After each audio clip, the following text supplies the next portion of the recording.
Thank you so much, आपने time निकाला और यहाँ पे पहुँचे। एक टर्म है, is it just another school, कि क्या सिर्फ एक और स्कूल खुल गया। हर साल के स्कूल खुलते हैं, बंद होते हैं, चलते हैं। और मैं चूँकि पिछले 20-25 साल से अंग्रेज़ी का टीचर हूँ और डिफरेंट लेवल्स में स्कूल से लेकर के MBA के एस्पिरेंट्स को, जो कैट बहुत ही प्रोमिनेंट और प्रेस्टिजियस एग्ज़ाम हिंदुस्तान का, कॉमन एंट्रेंस टेस्ट, जिसके थ्रू आप IIM में जाते हैं। खैर, तो उस तैयारी के दौरान जब बच्चे ग्रेजुएशन कर रहे होते हैं या ग्रेजुएशन में कर चुके होते हैं, तो उनके मॉक इंटरव्यूज़ जब हम कंडक्ट करते हैं तो वो अपने सब्जेक्ट के बारे में 2 सेंटेंसेस भी ठीक से नहीं बोल सकते हैं।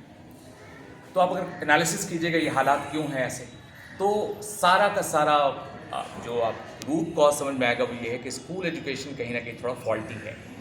क्योंकि बेसिकली स्कूल में हम लोगों ने अब तक क्या देखा है कि एक आंसर लिखा दिया गया, हम लोगों को टीचर ने लिखवाया, हमने उसको रट लिया और उस एग्ज़ाम में लिखा हम लोगों ने, और उसी आंसर के बुनियाद पर हम लोगों को मार्क्स मिले। मैं टॉप 10 में आ गया, टॉप 5 में आ गया। लेकिन ये टेस्ट मेमोरी का टेस्ट हो गया, आप कितना याद कर सकते हैं।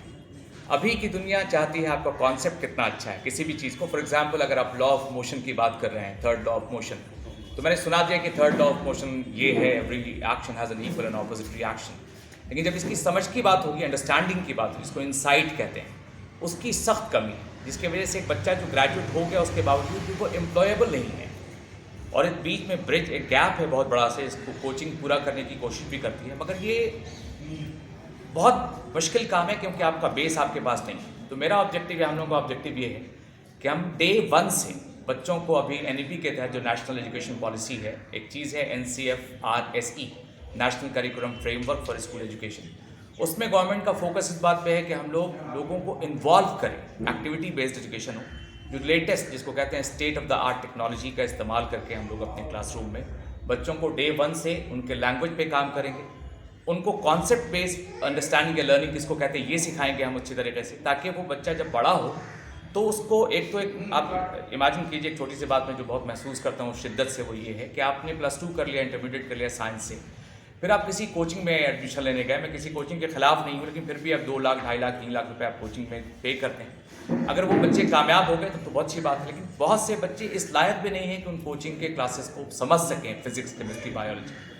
तो ये एक बहुत बड़ा सा गैप है जिसको फिल करना है। जाहिर है ये बहुत छोटी सी शुरुआत है, अभी हम 160 बच्चों से इस साल शुरू करेंगे, ये हम लोग का प्लान है। हर क्लास में 60-60, 40-40 बच्चे लेंगे, लेकिन इसको हम आगे बढ़ाते जाएंगे हर साल। अभी हम नर्सरी से लेकर क्लास 2 तक हैं, उसके बाद क्लास 3, 4, 12 तक जाने का इरादा है। अभी हम लोग एक रेंटेड बिल्डिंग में स्कूल हम लोगों का होगा, लेकिन जल्द हम लोगों की अपनी ज़मीन, अपनी बिल्डिंग भी होगी रांची के करीब में। और दूसरी ये बात है कि आमतौर पे जो टीचर्स को हम लोग पे करते हैं इस तरह के स्कूलों में, हम लोग का इरादा है कि हम एक ऐसी सैलरी पे करें जो हैंडसम सैलरी, क्योंकि वो हमारे मिशन पार्टनर होके लंबे देर तक वो हमारे साथ जुड़ी रहें या जुड़े रहें। टीचर्स का इन हाउस ट्रेनिंग का प्रोग्राम हम लोगों का है, क्योंकि आप जो भी, मान लीजिए एग्जाम्पल के तौर पर आप किसी क्लास में कोई ग्रामर का टॉपिक, टेंस पढ़ाने जा रहे हैं, या फोटोसिंथेसिस पढ़ाने जा रहे हैं, या वेलोसिटी पढ़ाने जा रहे हैं, तो उसके पहले हम हर एक टॉपिक के ऊपर टीचर्स का प्रेजेंटेशन होगा, उनको एक्सपर्ट्स जज करेंगे कि आपने जो कुछ तैयार किया है वो कितना अच्छी डिलीवरी आपकी होगी। लैंग्वेज पे हम लोगों का पूरा फोकस होगा, क्योंकि लैंग्वेज के बिना अंडरस्टैंडिंग इम्पॉसिबल है। और ये एक बहुत बड़ी कमी है, हर स्कूलों में ये होता है कि क्योंकि रखते हैं हम लोग चीज़ों को। आपकी इंग्लिश अगर अच्छी नहीं है तो आपको पढ़ने में भी दिल भी नहीं लगेगा। आप फिजिक्स पढ़ रहे हैं, आप कुछ समझ नहीं पा रहे हैं, तो माँ बाप अक्सर बच्चों को पढ़ने पे मजबूर करते रहते हैं, वो डर के पढ़ लेते हैं, मगर उनका दिल नहीं लगता है, क्योंकि वो जो पढ़ते हैं उनको समझ में नहीं आता है। ये मेरा अपना एक्सपीरियंस है, हज़ारों बच्चों से मैं बात कर चुका हूँ अपनी ज़िंदगी, अपने करियर में।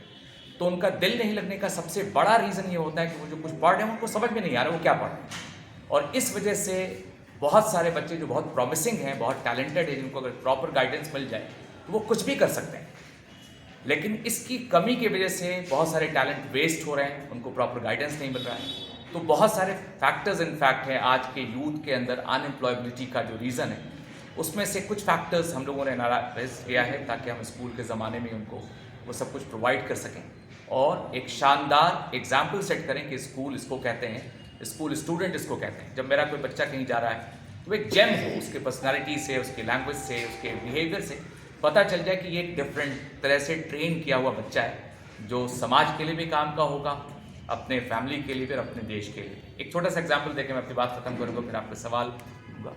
मुझे मालूम है एक फैमिली है जिसमें एक आदमी है, पूरी फैमिली कहीं कोई पढ़ा लिखा नहीं है उसमें, 10th भी पास किया हुआ कोई बच्चा है। एक मेंबर उसका किसी पढ़े लिखे फैमिली के कॉन्टैक्ट में आता है, उसने 10th पास किया तो डिस्ट्रिक्ट में टॉप किया, +2 में साइंस कॉलेज पटना से किया, उसके बाद IT इंजीनियरिंग की उसने खड़गपुर से। अब वो अमेरिका में रहता है। अब एक आदमी के उस कामयाब होने की वजह से पूरी फैमिली में एक चेंज आ जाता है, सारे लोग पढ़ने लगे। अब उस फैमिली में बहुत, जहाँ जिस फैमिली में एक मैट्रिकुलेट भी नहीं था वहाँ पे कई इंजीनियर्स हैं।